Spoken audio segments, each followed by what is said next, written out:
رمضان الکریم کا 7واں روزہ ہے اور پہلا عشرہ جو ہے اس کے 3 دن باقی ہیں۔ اس کے بعد ماہ رمضان الکریم کا دوسرا عشرہ شروع ہو جائے گا۔ اللہ رب العزت پہلے عشرے کی رحمتیں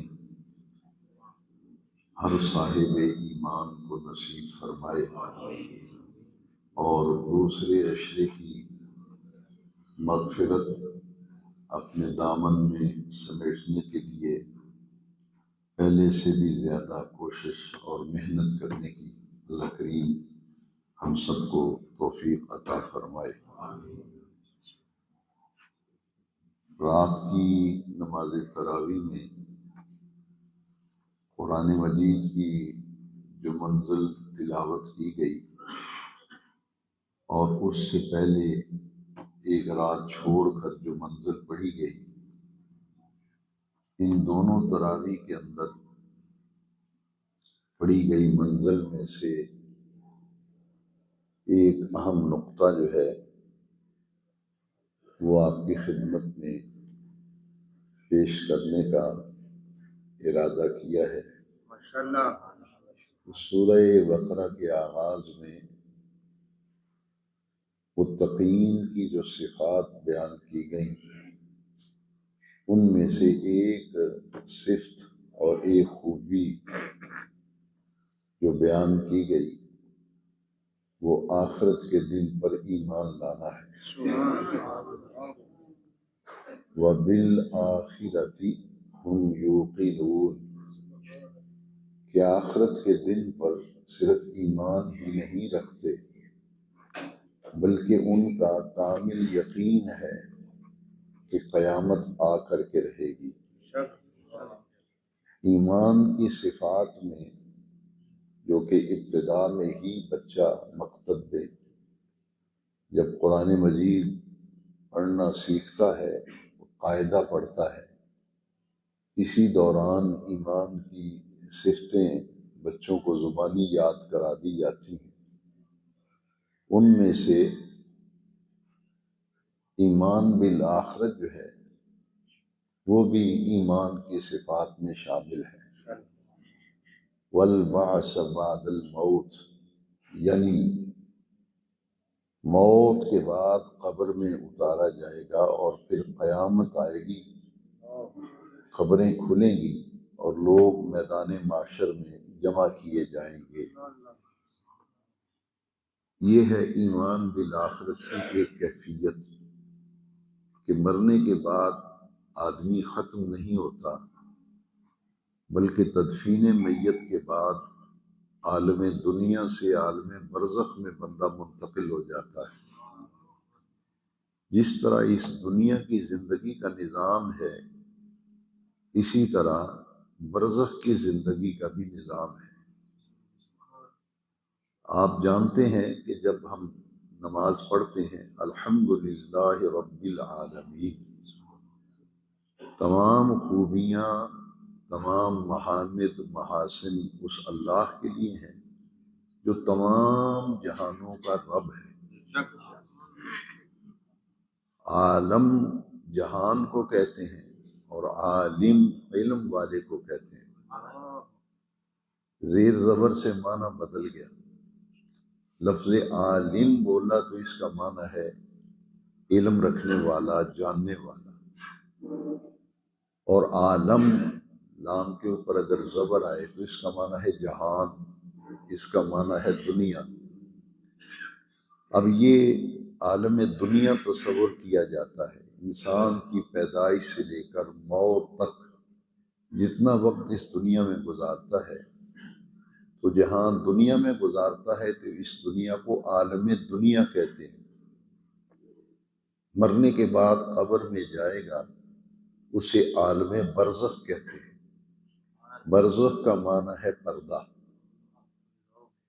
یعنی ہر انسان کی آنکھ کے سامنے حیات برزخ کو پردے کا جہان کہا گیا کہ آدمی اپنی ظاہری آنکھوں سے اس زندگی کا مشاہدہ نہیں کر سکتا۔ اس کی ایک مثال یہ ہے کہ بچہ جب ماں کے پیٹ میں ہوتا ہے اور 9 ماہ کا عرصہ اس کی پیدائش میں، اس کے پیدا ہونے میں 9 مہینے کا عمل ہے جو گزرتا ہے، تو ماں کے پیٹ میں بچہ زندہ ہوتا ہے، وہاں زندگی کا نظام اور ہے۔ ماں کی پیٹ میں بچے کی زندگی کا نظام اور ہے، اور غذا کا نظام بھی اور ہے۔ یہ نہیں ہے کہ ماں کی پیٹ میں بچہ غذا نہیں لیتا، غذا لیتا ہے۔ ہر آدمی کی ناف ہوتی ہے، پیدائش کے بعد بچے کی ناف جو ہے وہ کاٹ دی جاتی ہے، تو گویا کہ یہ ایک ناف کے ذریعے ماں کا خون ماں کے پیٹ میں بچے کی غذا بنتا ہے۔ جب بچہ پیدا ہوتا ہے تو ناف اس لیے کاٹی جاتی ہے کہ غذا کا وہ نظام ختم ہو گیا، اب یہ فیڈ لے گا تو اپنے منہ کے ذریعے۔ ماں کا دودھ اول غذا ہے بچے کی۔ پیدا ہوتے ہی اللہ کریم نے ماں کی چھاتی میں اس کی غذا کا انتظام کر دیا۔ اب جیسے جیسے بچہ بڑھتا جاتا ہے غذا کا نظام تبدیل ہوتا جاتا ہے۔ پیدائش کے وقت اور پیدائش کے بعد بچے کو کھانا نہیں کھلایا جاتا، گوشت نہیں کھلایا جاتا، نظام اور ہے غذا کا۔ ماں کے پیٹ میں اور نظام تھا، دنیا میں آنے کے بعد غذا کا نظام بدل گیا، اور جیسے جیسے بچہ گروتھ کرے گا، بڑھتا جائے گا، غذا کا نظام بھی بدلتا جائے گا۔ گویا کہ ہر جہان کا اللہ کریم نے ایک نظام بنایا ہے، اور قرآن مجید کی پچھلی منزل میں یہ گزر گیا کہ انسان جو ہے یہ قطرہ آب سے تخلیق کی گئی ہے۔ من نطفۃ، نطفہ کہتے ہیں کہ انسانی مادے کا وہ قطرہ جس سے بچے کی تخلیق ہوتی ہے۔ تو گویا کہ جب وہ پراسس ماں کے پیٹ میں عمل مکمل ہوتا ہے جو اللہ کریم نے مقرر فرمایا ہے، لوتھڑا بنتا ہے، پھر ہڈیاں بننی شروع ہو جاتی ہیں ماں کے پیٹ میں، پھر اللہ کریم اس میں جان ڈالتا ہے جسے آپ کہتے ہیں روح۔ تو یہ روح پہلے کہیں تھی تو آئی نا، اس جہان کو عالم ارواح کہتے ہیں۔ ماں میں جو پیٹ میں بچے کے جسم میں اللہ تعالیٰ روح ڈالتا ہے۔ حضرت آدم علیہ السلام کو مٹی سے تخلیق کیا گیا تھا۔ جب مٹی اور پانی سے آدم علیہ السلام کا پتلا بنایا گیا، یہ بچوں کے کھلونے گڑیا اگر آپ نے دیکھی ہو، تو انسان کی تخلیق مٹی سے ہوئی، آدم علیہ السلام کا مٹی کا پتلا تیار کیا گیا۔ جب پتلا مکمل ہو گیا تو اللہ کریم نے قرآن میں فرمایا وَنَفَخْتُ فِيهِ مِن رُوحِي، پھر اس میں روح ڈالی گئی۔ تو روح جب ڈالی جاتی ہے تو روح کو کہاں سے آتی ہے؟ عالم ارواح سے۔ وہ تو رب العالمین ہے، تمام جہانوں کا رب، عالم ارواح کا بھی رب ہے، عالم دنیا کا بھی رب ہے، عالم برزخ کا رب ہے، عالم آخرت کا رب ہے۔ تو جتنے بھی جہان اللہ کریم نے بنائے ہیں وہ تو ہر جہان کا رب ہے، اور اس کے سوا کائنات میں جو کچھ ہے وہ العالمین ہے، اور اس کا رب اللہ کریم ہے۔ تو ہر جہان کا نظام الگ ہے۔ جن لوگوں کو قبر کی زندگی بارے میں تشکیک ہے، قرآن مجید میں اسے سمجھایا گیا کہ لوگ کہتے ہیں کہ جب ہڈیاں بوسیدہ ہو جائیں گی، قبر میں آدمی گل سڑ جاتا ہے، تو قیامت کو کیسے دوبارہ زندہ کیا جائے گا؟ بلکہ سورہ یاسین شریف آپ پڑھیں، ایک شخص ایسا بدبخت تھا جو اپنے جیب میں ایک ہڈی رکھتا تھا، بوسیدہ ہڈی اس نے جیب میں ہر وقت رکھی ہوتی تھی، اور مسلمانوں کو دوسرے لوگوں کو جا کے کہتا تھا کہ مسلمانوں کے نبی کہتے ہیں کہ قیامت کے دن لوگ قبروں سے اٹھائے جائیں گے تو وہ پرانی گلی سڑی ہڈی سفید رنگ کی وہ لوگوں کو دکھاتا تھا کہ بتاؤ یہ ہڈی قیامت کے دن کیسے زندہ ہوگی. تو سورہ یاسین میں اللہ کریم نے اس کا جواب دیا ہے، من یحیی العظام وہی رمیم. رمیم کہتے ہیں مٹی میں مل کے مٹی ہو جانا، اسے عربی میں رمیم کہتے ہیں. وہ کہتا تھا کہ انسان جب قبر میں مٹی ہو جائے گا تو پھر ختم ہو گیا، قیامت کو کیسے اٹھائے گا؟ تو اللہ کریم نے فرمایا کہ یہ کہتا ہے من یحیی العظام وہی رمیم. عظام کہتے ہیں ہڈیوں کو، کہ یہ ہڈیاں جو ہیں یہ تو مٹی ہو جائیں گی، خاک بن جائیں گی قبر میں، کون اسے زندہ کرے گا؟ تو اللہ کریم نے فرمایا کہ اسے زندہ وہی کرے گا جس نے اسے پہلے وجود بخشا تھا. انسان کو وجود بخشا، پھر اس میں روح ڈالی. تو یہ نطفہ جو ہے من منی گن، قرآن میں لفظ آیا کہ منی کے ایک قطرے سے انسان وجود میں آیا، تخلیق ہوئی ماں کے پیٹ میں. لہذا وہ رب جو ماں کے پیٹ میں بچے کی تخلیق کے مراحل اللہ کریم کی ذات مکمل کرتی ہے، پھر اس میں روح ڈالتی ہے، تو وہی رب، ہڈیاں خاک بھی ہو جائیں گی تو وہی رب جس نے پہلی مرتبہ انہیں زندہ کیا تھا وہی اسے زندگی بخشے گا. تو گویا کہ اسے عالم آخرت، عالم برزخ، عالم دنیا، پیدائش سے لے کر موت تک عالم دنیا میں حیات، اور جب موت کے بعد غسل، کفن، جنازے کے مرحلے سے گزر کر قبر میں اترتا ہے تو وہ عالم دنیا سے عالم برزخ میں چلا جاتا ہے. برزخ کا معنی ہے پردہ. پردے سے مراد یہ ہے کہ انسان اپنی ان ظاہری آنکھوں سے نہیں دیکھ سکتا قبر کے اندر کیا ہے، لیکن وہ نفوس قدسیہ جن کو اللہ رب العزت نے یہ قدرت اور طاقت دی ہے، وہ دیکھتے ہیں کہ قبر کے اندر کیا ہو رہا ہے. یہاں دو حدیثیں ذہن میں رکھیں. ایمان بالآخرت، فکر آخرت اور یا تصور آخرت اس کا ہی پختہ ہوگا جس آخرت پر ایمان ہوگا. تو جو تشکیک کا شکار ہے، پتہ نہیں قیامت آنی یا نہیں آنی، بعض لوگ تو بہت دور نکل جاتے ہیں، میں اس طرف نہیں جاتا. ہمارے لیے اتنا کافی ہے کہ ہمارے رب کریم نے عالم آخرت کا قرآن مجید میں بار بار ذکر کیا. قرآن مجید کا آغاز ہی پہلا صفحہ آپ نکال لیں سورہ بقرہ کا، وَبِالْآخِرَةِ هُمْ يُوقِنُونَ. بات تو یہی ہے کہ آخرت کے دن پر صرف ایمان ہی نہیں رکھتے، ایمان کا اونچا درجہ انہیں حاصل ہے، انہیں یقین کامل ہے کہ قیامت آ کر کے رہے گی. اور جب یہ تصور پختہ ہو جائے گا پھر اس آخرت کی تیاری کرنی ہے، پھر اس آخرت کی تیاری کرنی ہے. وہ تیاری کیا ہے؟ فکر آخرت، تصور آخرت کیا ہے کہ قبریں کھلیں گی، اور خود حضور نبی کریم علیہ السلام نے اس کی وضاحت کی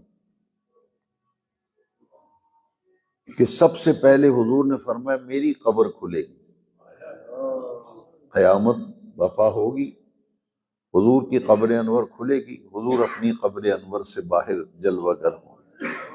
حضور نے فرمایا پھر ابو بکر صدیق کی قبر کھلے گی، وہ باہر آئیں گے، پھر حضرت عمر کی قبر کھلے گی. یہ تین قبریں گنبد خضرا کے سائے میں ہیں.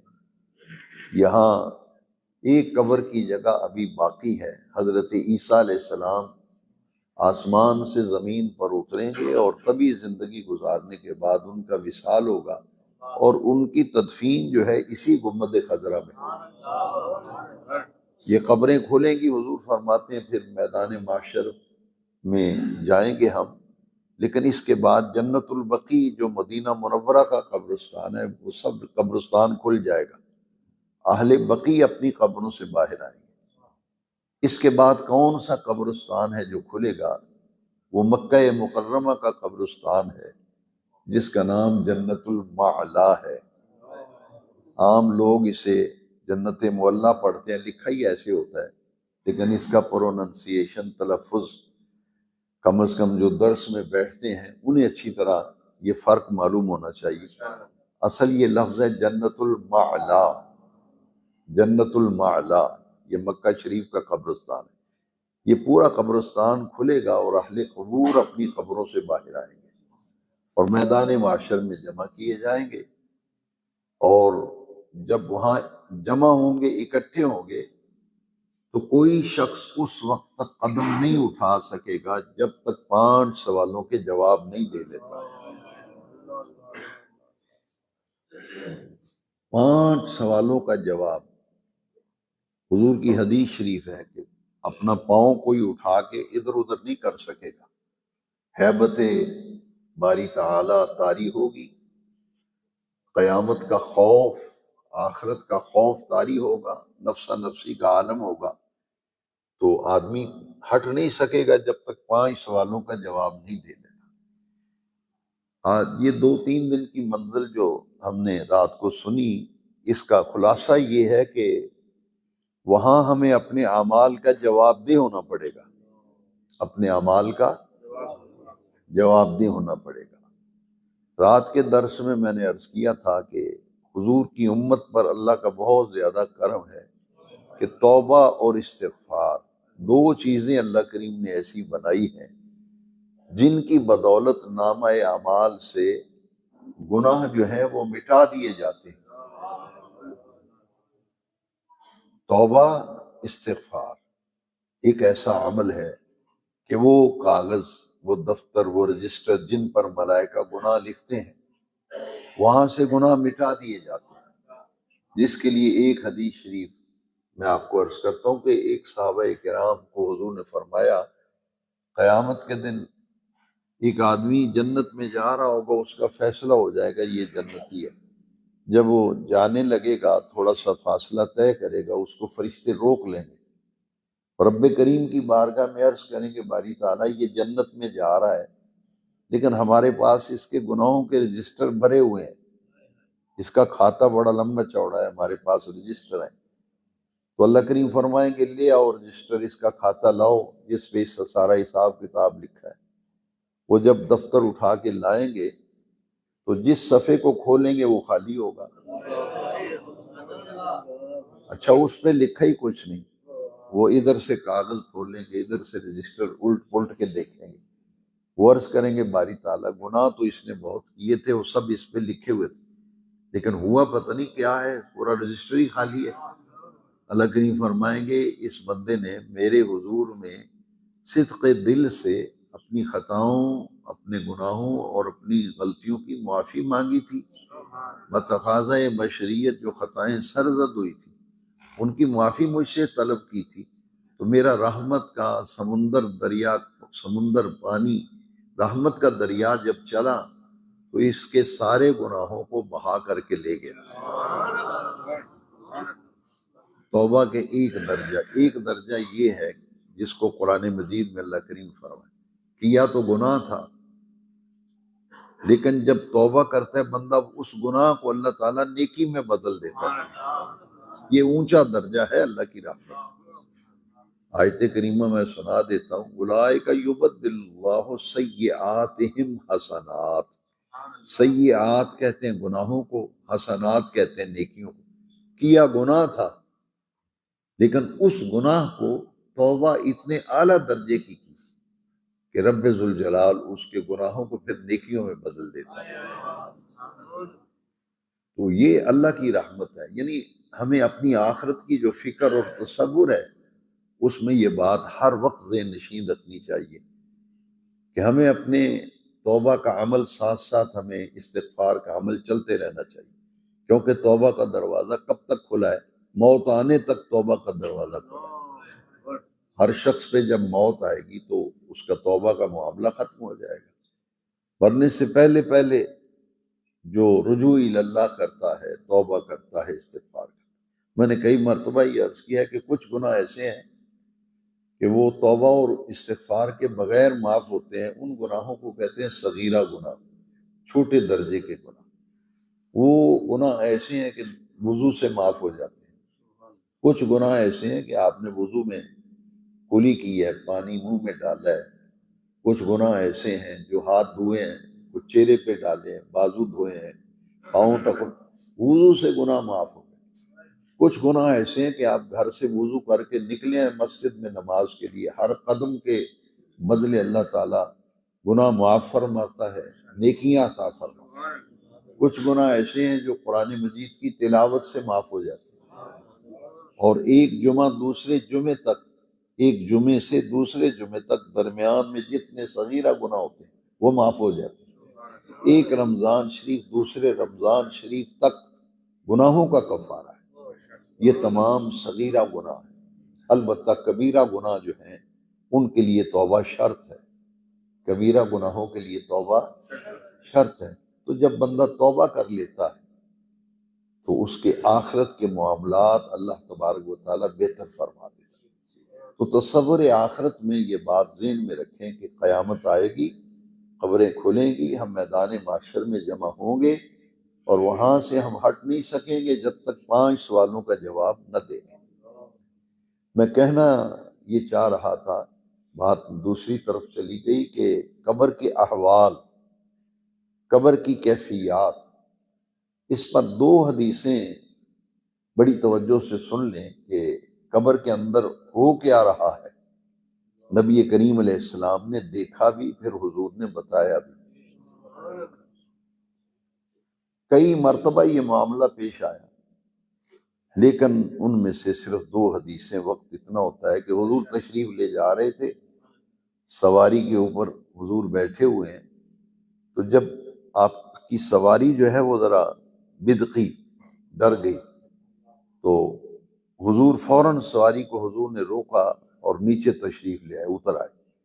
اتر کے تو صحابہ کرام بھی ساتھ تھے، تو حضور ایک طرف کو چلنا شروع ہو گئے۔ تو جب حضور وہاں تشریف لے گئے تو 2 قبریں تھیں، تو حضور نے صحابہ سے کہا کہ کھجور کی ٹہنی لے آؤ، شاخ سرسبز ہو، وہ ٹہنی، سبز ٹہنی لے آؤ کھجور کی، وہ لے کے آئے۔ حضور نے اسے درمیان میں سے 2 حصے کیے، کاٹا، اسے چیرا، 2 حصے کیے کھجور کی ٹہنی۔ ایک کھجور کی تر ٹہنی ایک قبر پہ رکھ دی، دوسری ٹہنی دوسری قبر پہ رکھ دی۔ صحابہ کرام نے پوچھا حضور، اس سے پہلے ہم نے کبھی یہ نہیں دیکھا کہ آپ نے یہ عمل کیا ہو، تو یہ آپ نے جو عمل فرمایا یہ کیا ہے، اس کی حقیقت کیا ہے؟ حضور نے فرمایا یہ جو میری سواری متقی ہے، اس قبر میں دونوں قبر والوں کو عذاب ہو رہا تھا، اور حضور کی ذات اقدس کے حوالے سے ہمیں کیا تصور ہونا چاہیے؟ دیکھیے حضور نے وجہ بھی بتائی کہ عذاب کیوں ہو رہا تھا۔ فرمایا ایک قبر والے کو اس لیے عذاب ہو رہا ہے کہ وہ پیشاب کے چھینٹوں سے بچتا نہیں تھا، جب وہ پیشاب کرتا تھا تو اس کے چھینٹے لباس میں بھی پڑتے تھے، جسم میں بھی پڑتے تھے، چھینٹوں سے نہیں بچتا تھا، بس یہ عمل جو ہے اس کی عذاب قبر کا ذریعہ بن گیا۔ دوسری قبر والے کو اس لیے عذاب ہو رہا ہے کہ وہ لوگوں کی غیبت کیا کرتا تھا، چغلیاں کرتا تھا، ایک دوسرے کے شکایات، ایک اس کی باتیں اس کے آگے، اس کی باتیں اس کی آگے، لگائی بجائی کا کاروبار تھا، کام تھا اس کا، لڑانا لوگوں کو، بے پارکی اڑانا، غلط فہمیاں پیدا کرنا۔ فرمایا اس لیے دونوں قبر والوں کو عذاب ہو رہا ہے۔ تو حضور نے عذاب کو دیکھا، اور جس وجہ سے عذاب ہو رہا ہے حضور نے وہ بھی بتایا۔ لہٰذا یہ کہنا کہ قبر میں آدمی بس مر گیا، ختم ہو گیا، قصہ کہانی ختم ہو گیا، بھئی یہاں وہ ایک اس جہان سے وہ دوسرے جہان میں چلا گیا، وہاں قیامت تک رہے گا اسی جہان میں، اور جب قیامت آئے گی پھر اپنی قبروں سے باہر آ کے میدان محشر میں اپنے اعمال کا جواب دہ ہونا پڑے گا۔ دوسرا واقعہ جو ہے، ہاں صحابہ نے پوچھا کہ یہ تر ٹہنی آپ نے رکھی کھجور کی، اس کی وجہ کہ حضور نے فرمایا ہر ترش ہے اللہ کی تسبیح بیان کرتی ہے۔ یہ درختوں کے پتے ہوتے ہیں نا تازہ، جب تک پتا ہرا رہتا ہے وہ درخت سے کٹ کے گر بھی جائے، جھڑ کے گر جائے، جب تک وہ سبز رہتا ہے اللہ کی تسبیح پڑھتا ہے، جب پتا مرجھا جاتا ہے تو پھر تسبیح بند ہو جاتی ہے۔ تو فرمایا جب تک یہ ٹہنیاں ہری بھری رہیں گی یہ اللہ کی تسبیح بیان کرتی رہیں گی، اور تسبیح پڑھنے کی برکت سے دونوں قبر والوں سے عذاب میں تخفیف کر دی جائے گی۔ کل کے درس میں ہی، میں نے زیادہ دن نہیں ہوئے، کل کے درس میں آپ کو بتایا تھا تسبیح کس کو کہتے ہیں؟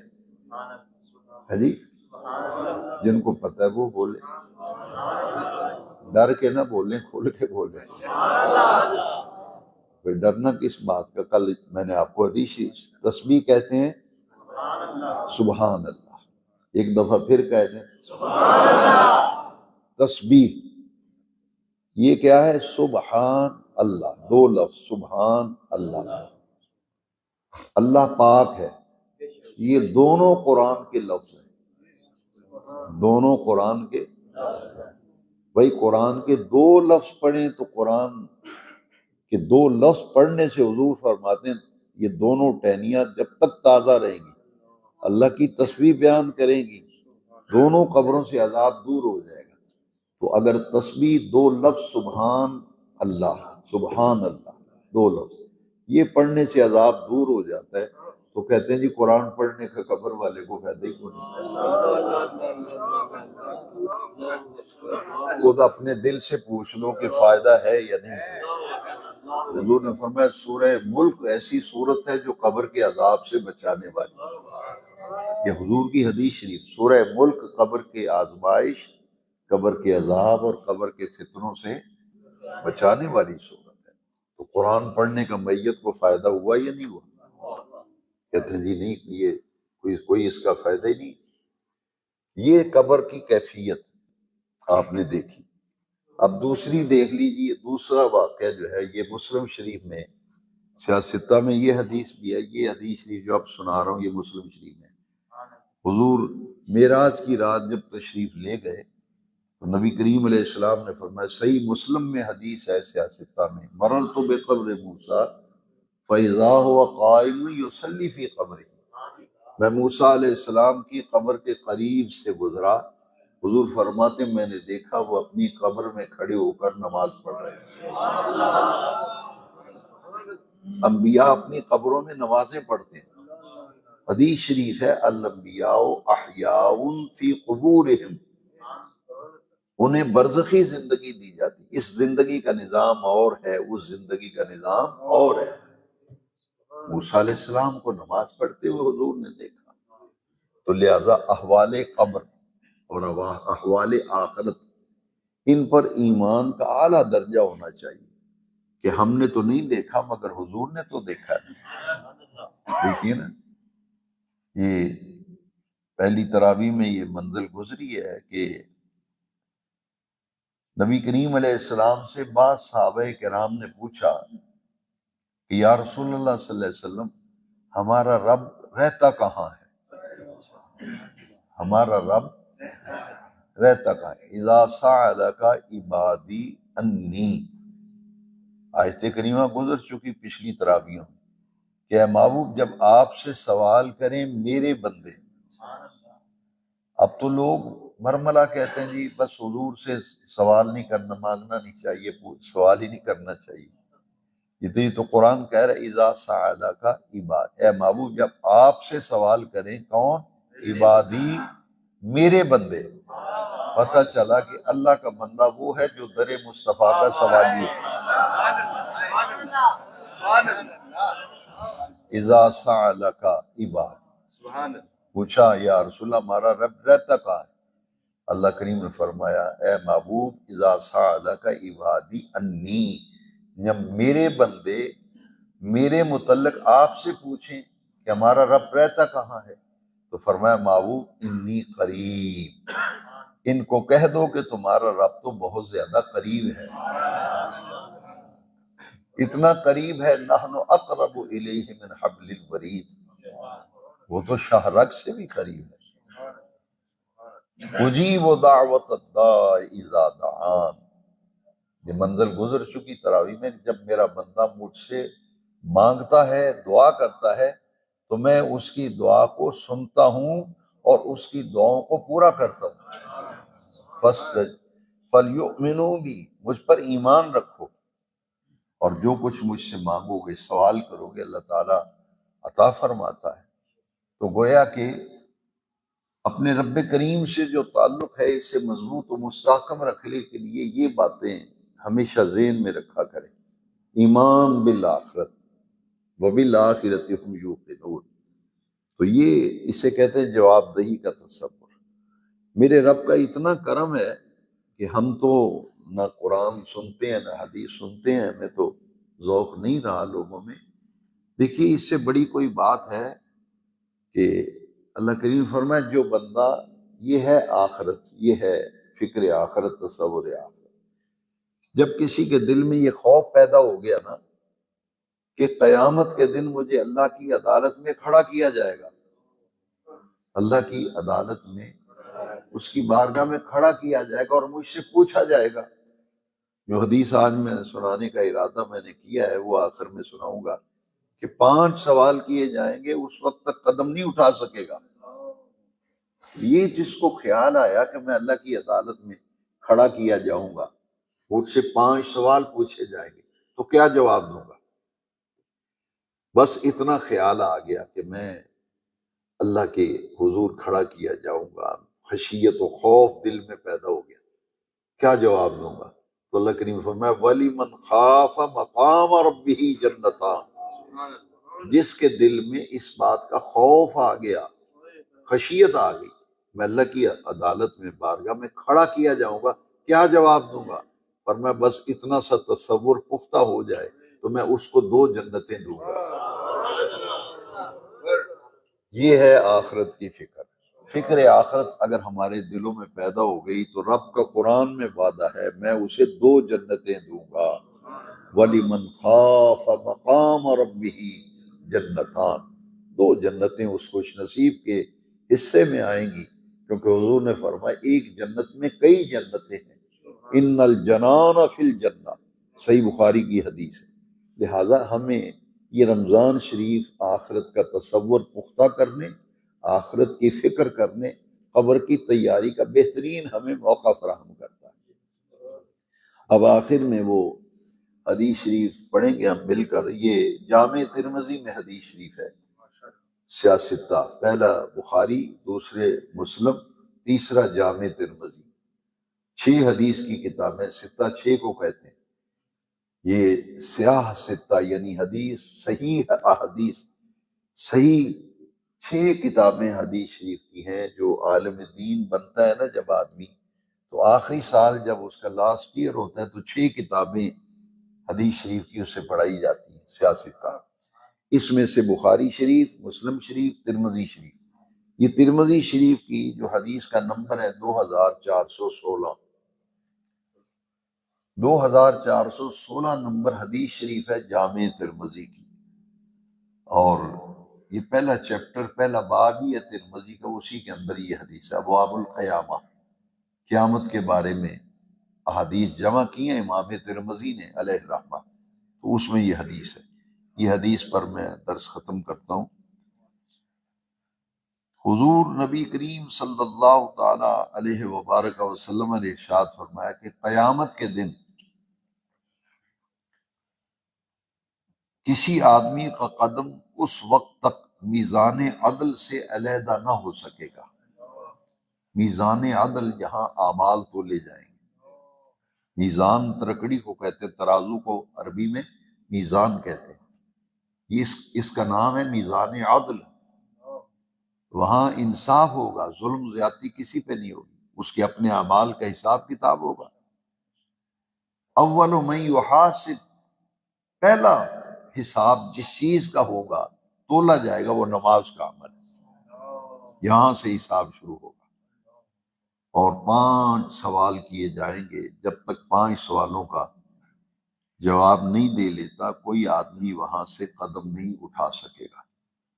پہلا سوال ہوگا کہ ہم نے تمہیں جو عمر دی تھی، مثلا ایک آدمی 75 سال کی عمر میں فوت ہوا، ایک 37 سال کی عمر میں فوت ہو گیا، مثال دے رہا ہوں، کوئی 40 سال کی عمر میں فوت، جس عمر میں فوت ہوگا وہ پوری عمر اسے بتائی جائے گی کہ جب تیرا انتقال ہوا تھا، فوت ہوا تھا، موت آئی، تیری اتنی عمر تھی، ہم نے تمہیں جو اتنے سال عمر دی ہے، یہ عمر تو نے کن کاموں میں صرف کی ہے؟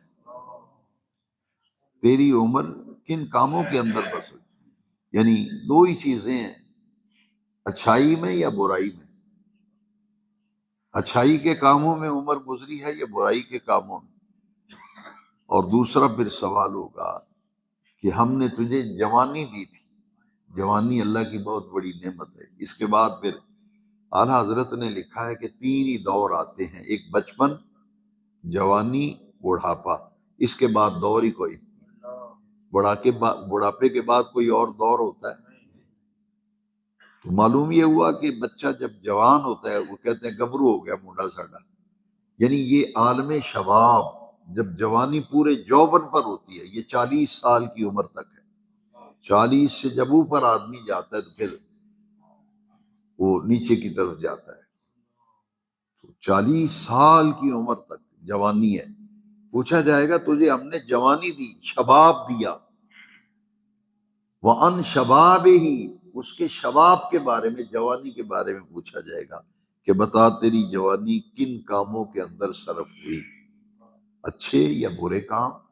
دو ہی جواب صرف دو چیزوں کا پوچھا، اچھا یا برا، بس اتنا جواب دو۔ عمر کن کاموں میں گزری، تیری جوانی کیسے بسر ہوئی؟ اور تیسرا سوال ہوگا کہ تم نے جو مال کمایا یہ حلال ذریعے سے کرایا تھا یا کمایا تھا یا حرام ذریعے سے؟ بس دو ہی چیزیں پوچھی جائیں گی۔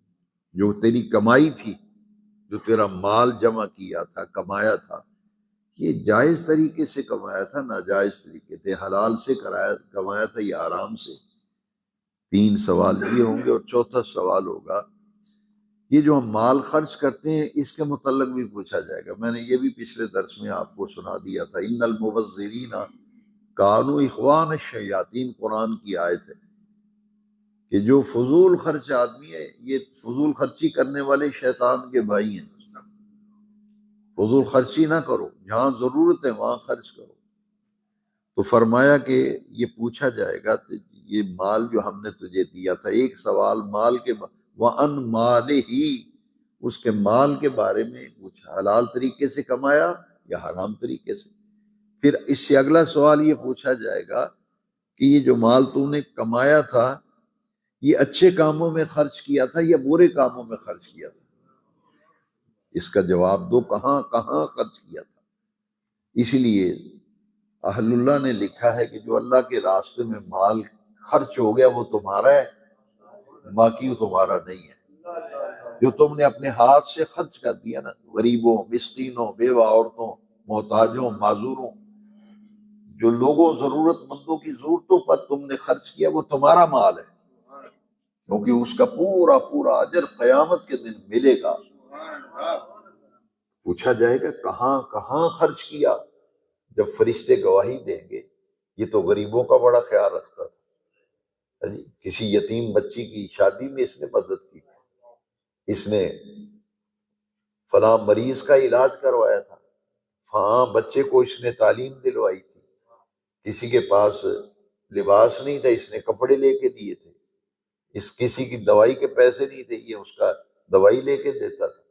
تو جو خرچ ہو گیا، جہاں جہاں خرچ کرنے کا حکم ہے، مسجد، مدرسہ، دینی کام، جہاد فی سبیل اللہ، نیکی اور خیر و بھلائی کے کاموں میں جو خرچ ہو گیا وہ آپ کا ہے، وہ آپ کا بینک بیلنس ہے جو جمع ہو رہا ہے اللہ کی عدالت، اور اس کا پورا پورا اجر ملے گا۔ تو یہ سوال ہوگا کہ مال تو نے خرچ کہاں کیا تھا، اچھے کاموں میں یا برے کاموں میں؟ اور آخری سوال پانچواں جو ہے، اللہ تعالیٰ ہر کسی کو اپنی پناہ میں رکھے۔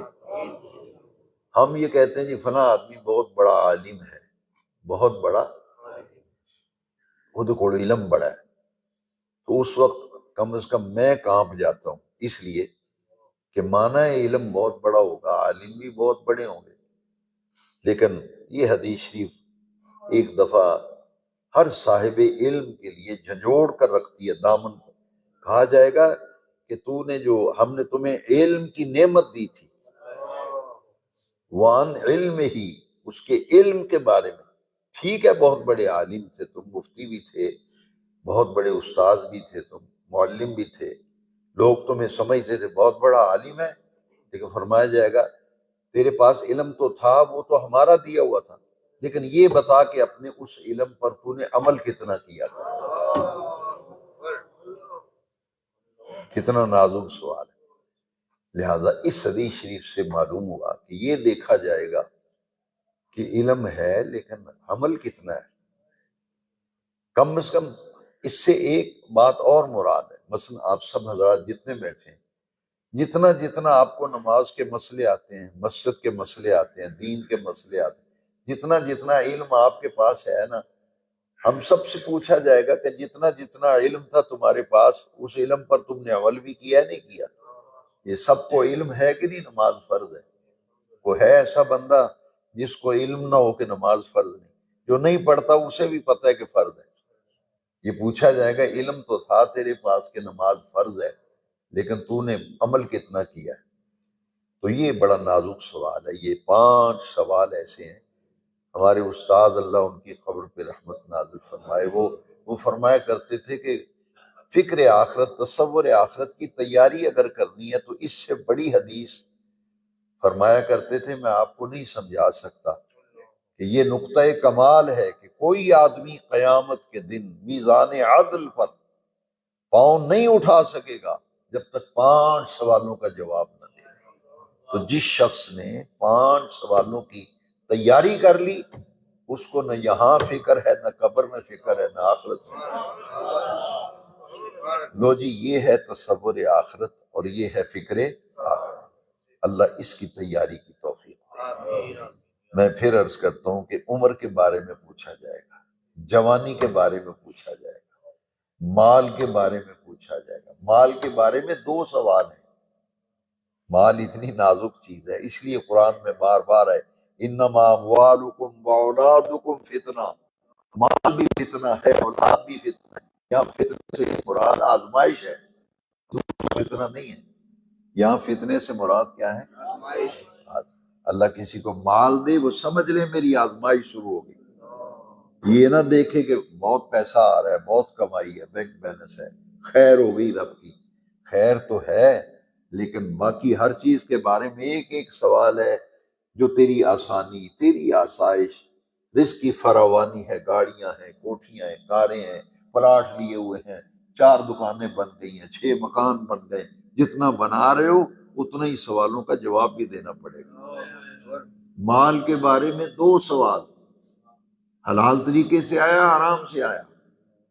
دوسرا سوال مال کے بارے میں، اچھی جگہ خرچ کیا ہے، نیکی خیر بھلائی کے کام میں خرچ کیا ہے یا غلط جگہ پہ خرچ کیا ہے۔ اور آخری سوال جو ہے وہ بڑا ہی نازک ہے، اللہ سب کو توفیق دے۔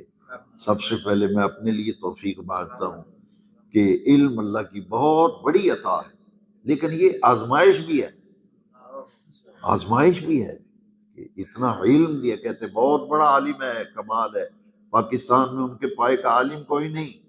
تو ہمارا دین یہ کہتا ہے ٹھیک ہے عالم ہے، لیکن یہ دیکھنا ہے کہ اس علم پر ان کا عمل کتنا ہے۔ تو آئیے اپنے رب کریم سے توفیق مانگتے ہیں کہ خالق کائنات جل وعلا ہمیں ان باتوں کو سیکھنے، سمجھنے، اور میں آپ سے پھر عرض کرتا ہی رہتا ہوں، آج پھر کہوں گا، جو باتیں آپ کی سمجھ میں آتی ہیں تو دکان پہ بیٹھ کے کچھ دوستوں کو جو آ جائیں فارغ وقت، ان کو بتائیں کہ آج فجر میں درس میں یہ بیان ہوا، تراویح کو رات کو یہ درس میں بیان، یہ کیا کریں۔ گونگے بن کے پہلے بڑا نقصان اٹھا لیا۔ کچھ تبلیغ کا کام ہر مسلمان بھائی کی ذمہ داری، دین کی دعوت، دین کی بھلائی اور دین کا کام جو ہے اس کی طرف توجہ دینی چاہیے۔ مقتدی کا معنی امام کے پیچھے چلنے والا۔ مقتدی کا معنی کیا ہے؟ اقتداء کرنے والا، اور امام ہوتا ہے مقتدا، جس کی اقتداء کی جائے۔ حضور نے فرمایا کہ کچھ ایسے کام ہیں جو امام آہستہ کہتے ہیں، تم بھی کہا کرو۔ تو اگر حضور یہ فرمائیں امام تو آہستہ پڑھے اور مقتدی اونچی پڑھے، میں نے اشارے میں بات کر دی، تو امام کی آمین کی آواز آتی ہے، قاری صاحب نماز پڑھاتے ہیں پورا سال آپ کو، یہ جب پڑھتے ہیں ولضالین تو آمین کی آواز آتی ہے، تو پھر آپ کی آواز آتی ہے، تو کم از کم جو بھی یہ کہتا ہے اس کو یہ سوچنا چاہیے کہ امام نے تو آہستہ کہا ہے تو میں اونچی کہہ رہا ہوں، وہ اقتدا سے نکل جاتا ہے۔ اس طرح چند دنوں سے میں نوٹ کر لوں، پتہ نہیں کون وہ نمازی ہیں، کس مسلک سے تعلق ہے، وہ اتنی اونچی آواز سے کہتے ہیں ربنا لک الحمد حمدا کثیرا طیبا مبارکا۔ اب یہاں سنا رہے ہیں دوسرے نمازیوں کو، تو یہ حدیث آپ کو سن حضور نے نماز پڑھائی، تو حضور نے صحابہ کی طرف رخ کیا، فرمایا تم میں سے کون ہے جس نے یہ پڑھا ہے ربنا لک الحمد حمدا کثیرا طیبا مبارکا فی، کون ہے جس نے پڑھا ہے؟ سب خاموش۔ حضور پوچھ رہے ہیں چلو وہ تو خاموش ہوا تھا جس نے پڑھا تھا، کسی اور صحابی نے کہا تھا حضور نے پڑھے ایسی، بتاؤ، یا کسی اور نہیں، حضور نے پڑھے ایسی، سناٹا چھا گیا کیونکہ پڑھا تھا آہستہ، پڑھا تھا نال دے نمازی نو نہیں سنیتا۔ حضور فرمایا تم میں سے کون ہے جس نے پڑھا ہے؟ وہ پریشان ہو گئے کہ شاید نہیں پڑھنا چاہیے تھا، بولے ہی نہیں۔ سرکار نے فرمایا بتاؤ کس نے پڑھا ہے؟ میں نے 30 فرشتے دیکھے ہیں جو نماز کے دوران اتر رہے تھے اور وہ کہہ رہے تھے یہ کلمے لے کے میں جاؤں گا، یہ کلمے لے کے میں جاؤں گا۔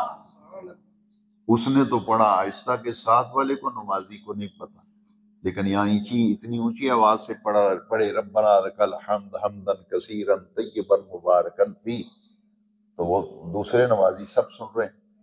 بھئی امام، حضور نے فرمایا دو چیزیں امام آہستہ پڑھتا ہے جب امام صاحب نماز پڑھاتے ہیں نا سورہ فاتحہ، حضور فرمایا وہ پڑھتا ہے اعوذ باللہ من الشیطان الرجیم بسم اللہ الرحمن الرحیم، یہ آہستہ پڑھتا ہے امام۔ پھر حضور نے فرمایا کہ جب امام کہتے ہیں سمع اللہ لمن حمدہ، مقتدی کہیں ربنا لک الحمد، اور اگر اللہ توفیق دے تو یہ مکمل پڑھنے ربنا لک الحمد حمدا کثیرا طیبا مبارکا فی، یہ آہستہ حضور نے پڑھنے کا حکم دیا، اور فرمایا جب امام پڑھے ولضالین تم آہستہ کہو آمین۔ تو یہ ہے کہ وہ چیزیں جو آہستہ پڑھنی ہے نماز میں وہ آہستہ ہی پڑھنی ہے۔ تو اسی طرح نمازی بعض اوقات جماعت کھڑی ہے رکوع میں گئے، امام صاحب نے کہا اللہ اکبر، تو مقتدیوں کے بھی کئی چند دنوں سے آ رہی، پہلے نہیں تھا کہ اللہ اکبر۔ تراویح میں بھی امام صاحب کہتے ہیں سامع اللہ لمن حمدہ، پتہ نہیں کون پڑھتے ہیں ربنا لک الحمد حمدا کثیرا طیبا، پڑھنا چاہیے آہستہ۔ کچھ چیزیں ایسی ہیں جو حضور نے واضح فرما دی، لہٰذا ان باتوں کا لحاظ اور خیال رکھنا چاہیے۔ اللہ تعالیٰ عمل کی توفیق دے۔ الصلاۃ والسلام علیک یا سیدی یا رسول اللہ۔